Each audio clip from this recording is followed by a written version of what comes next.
CLAT PG के exam के लिए इंपॉर्टेंट केस लॉस की अगली वीडियो में मैं आपका वेलकम करता हूं, जहां पे आज हम लोग बात करने वाले हैं कॉन्स्टिट्यूशनल लॉ की, जिसमें कि हम लोग यहाँ पे 5 केसेस डिस्कस करेंगे जो कि ईयर 2021 में आए थे, जो कि इंपॉर्टेंट है फॉर द एग्जाम। अकॉर्डिंगली अगर आपने अभी तक हमारा टेलीग्राम ग्रुप ज्वाइन नहीं करा है तो उसको जरूर ज्वाइन कर लीजिए। यहाँ पे हम लोग रोज एक पैराग्राफ के साथ 6 क्वेश्चंस पोस्ट करते हैं, जो आपके लिए काफी बेनिफिशियल होगा प्रैक्टिस के लिए।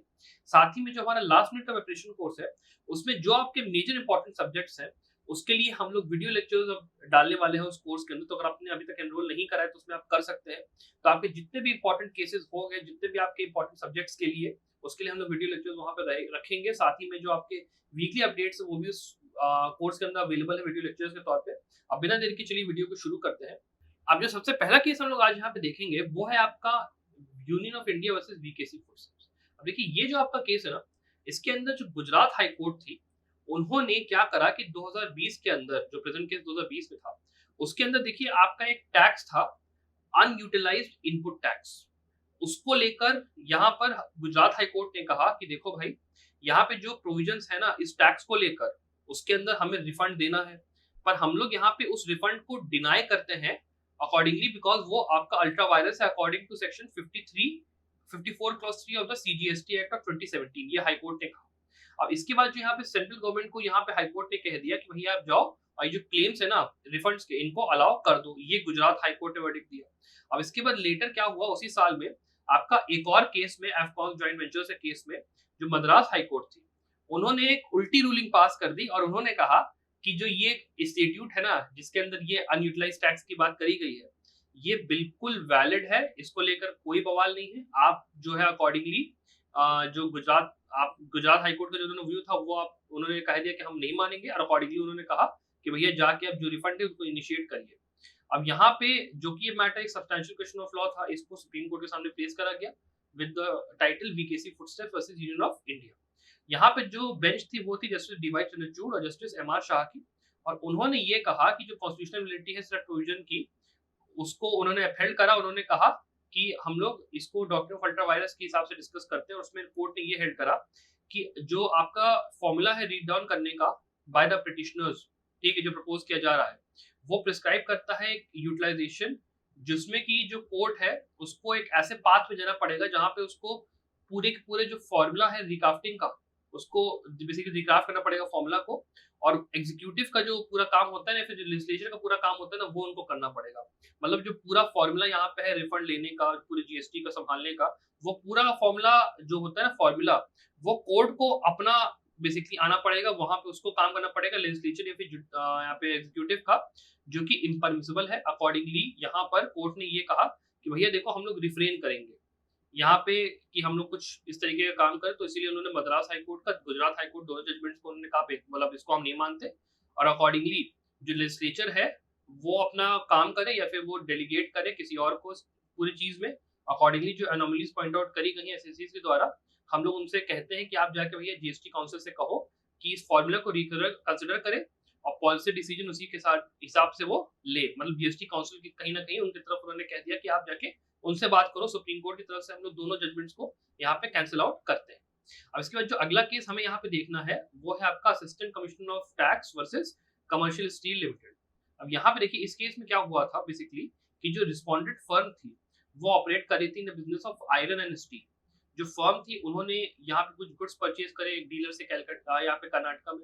जो कंसाइनमेंट था वो ट्रांसपोर्ट करा जा रहा था, और डिलीवरी के दौरान उसको पहुंचना था यहाँ पे तेलंगाना में।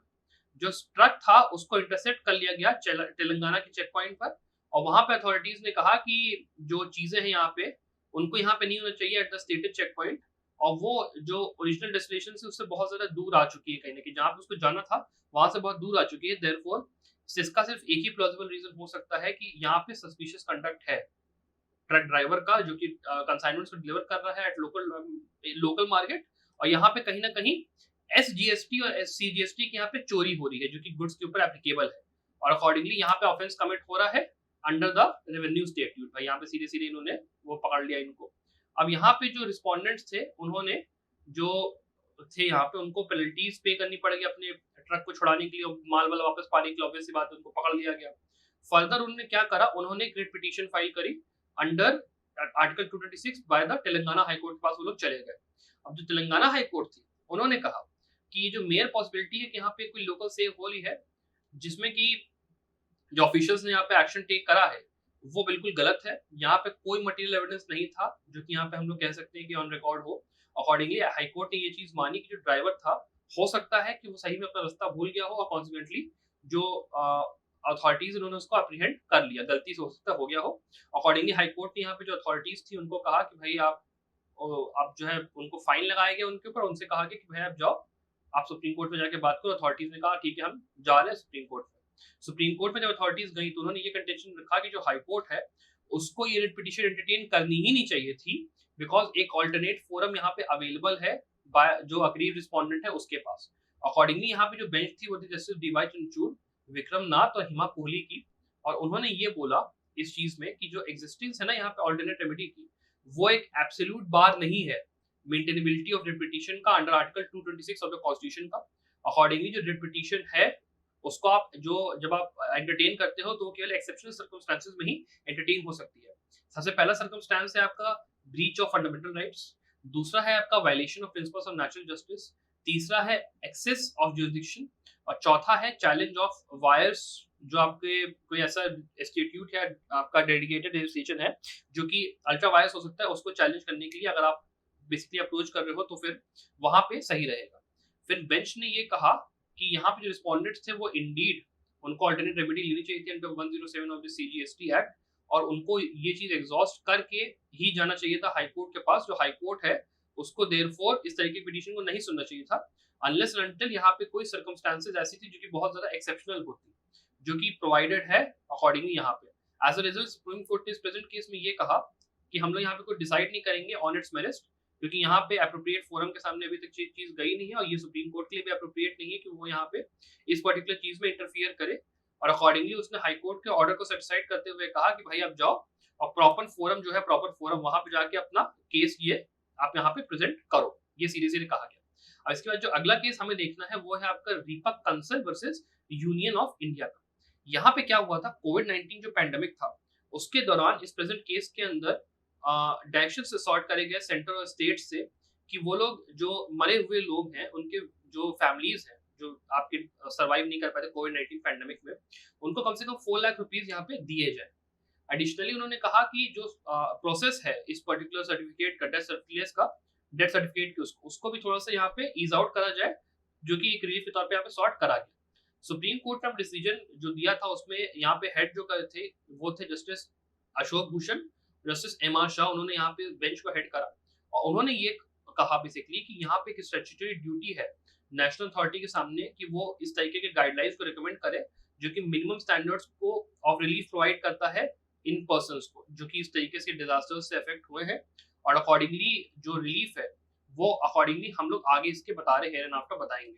जो लैंग्वेज यहाँ पे यूज करी गई है प्रोविजन के अंदर जो बेसिकली आपका section 12 of national disaster management act 2005 है उसके अंदर जो यूज करी गई है लैंग्वेज वो बहुत ही ज्यादा प्लेन और एम्बिगुअस है। As per the settled law यहाँ पर कोर्ट के पास एक कटीना ऑफ डिसीजन है, बहुत सारे डिसीजन है जिसमें कि ये कहा गया है कि जो प्रोविजन है वो बिल्कुल प्लेन और एम्बिगुअस अगर होता है स्टैट्यूटरी एनैक्टमेंट्स में तो उसको कंस्ट्रू करा जाना चाहिए according to its plain meaning, और जो बेनिफिशियल प्रोविजन है उसमें लेजिस्लेचर को लिटरली कंस्ट्रू करना चाहिए as to fulfil the statutory provision not to frustrate it, basically कि आप जो आपका काम है उस फंक्शन को पूरा करो, ऐसा कोई डिसीजन ना लो जो कि कोई चीज को फ्रस्ट्रेट करता है। और उन्होंने यहाँ पर रिलाय करा on Bhavnagar university versus Patel ताना शुगर मिल के केस को। अकॉर्डिंगली यहाँ पे कोर्ट ने ये कहा कि जो वर्ड यहाँ पे यूज हुआ है सेक्शन 12 में शैल वो ट्वाइस यूज हुआ है। अकॉर्डिंगली ये एक सिग्निफिकेंट ड्यूटी इंपोज करता है नेशनल अथॉरिटी के ऊपर कि वो गाइडलाइंस इशू करे for minimum standards of relief जो कि मिलना चाहिए एक्स ग्रेशिया असिस्टेंस के लिए, अकॉर्डिंगली लॉस ऑफ लाइफ जो हुई उसके लिए, और अकॉर्डिंगली जो डैमेजेस हुए हैं उनका अकाउंट करके रेस्टोरेशन ऑफ लाइवलीहुड के ऊपर काम होना चाहिए। कोर्ट ने यहाँ पे फर्दर ऑब्जर्व करा कि ऑर्डिनरली ये परमिसिबल नहीं होता कि कोर्ट यहाँ पे रिट ऑफ मैंडेमस इशू करे जनरली टू स्टेट की वो अपने पॉलिसी डिसीजंस को यहाँ पे दे, बिकॉज ये जो बेसिकली काम है लेजिस्लेटिव और एग्जीक्यूटिव डोमेन का है, यहाँ पे जो कोर्ट है उसका ये काम नहीं है बेसिकली। हाउएवर वो ये चीज मैंडेट करते हैं एक्सप्रेसली अंडर स्टेट्यूट की उनके ऊपर एक ड्यूटी इंपोज होती है अथॉरिटी के ऊपर एज पर अथॉरिटी। तो बेसिकली अगर मान लो उसके अंदर है मैंडेशन है कुछ तो रिट ऑफ मैंडेमस यहाँ पे इशू हो सकती है। हाउएवर इस प्रेजेंट केस में जो कोर्ट थी उन्होंने ये ऑब्जर्व करा कि जो एप्रोप्रिएट यहाँ पे quantum of compensation by court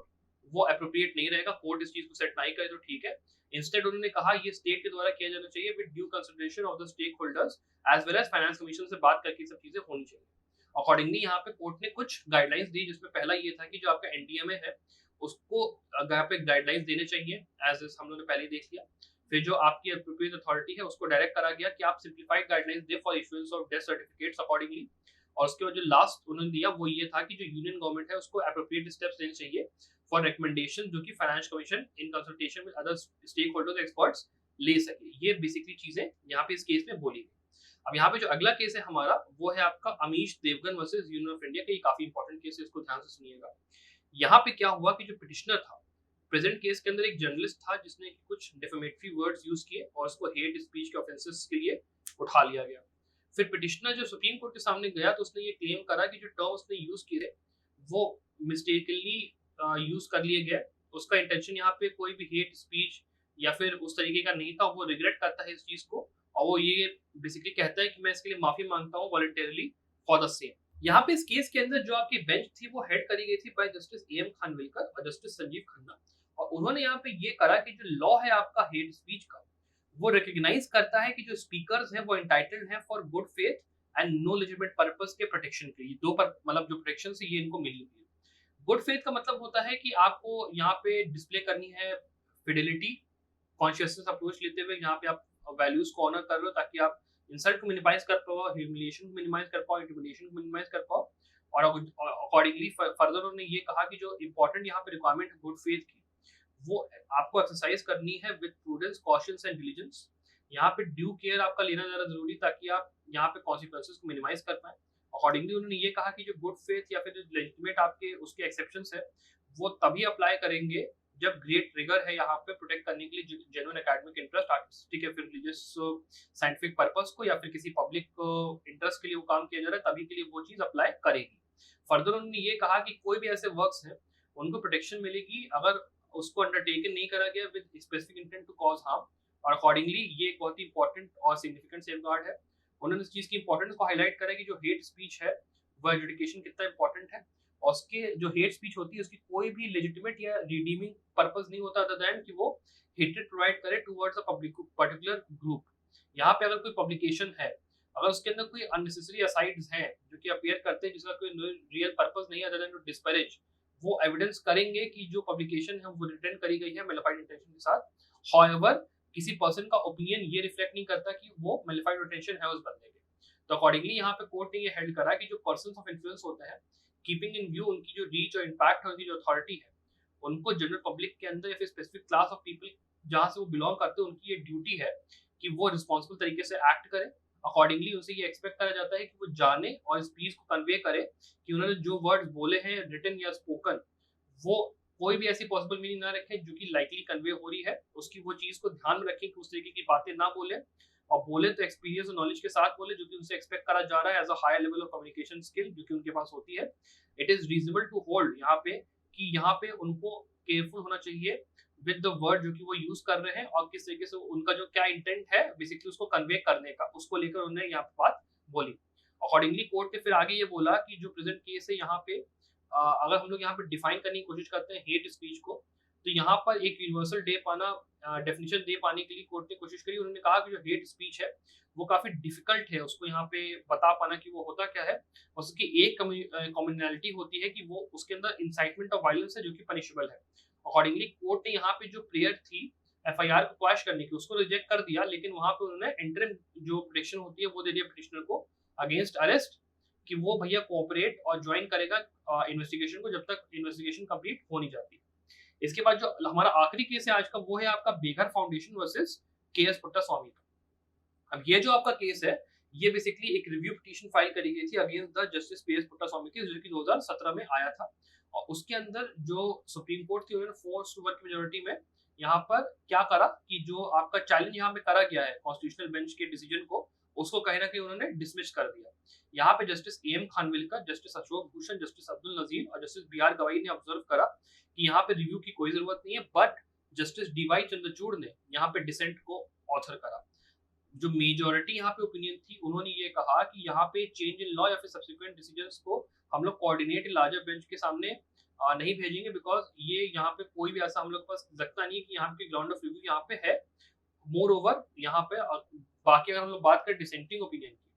justice D Y Chandrachud ने ये कहा कि जो रिव्यू पिटीशंस यहाँ पे हैं उनको पेंडिंग रहना चाहिए अंटिल द लार्जर बेंच इस चीज को हेयर निकल लेती है Roger Matthew versus south Indian bank के केस को। और अकॉर्डिंगली उन्होंने ये कहा कि ये जो रिव्यू पिटीशंस हैं इनको डिसमिस होना चाहिए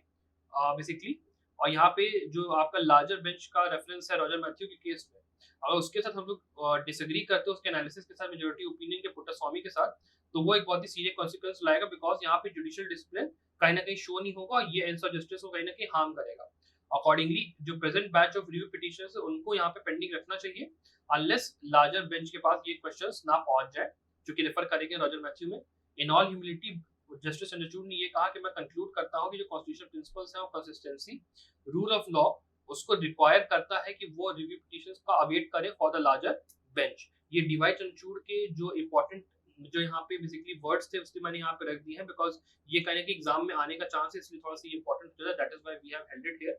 अकॉर्डिंगली अगर आपको वीडियो पसंद आए तो प्लीज वीडियो को लाइक करिएगा, शेयर करिएगा, जो लोग क्लैट के प्रिपरेशन कर रहे हैं वो लोग को आप ये वीडियो शेयर करेगा। And thank you very much for watching this video. Bye.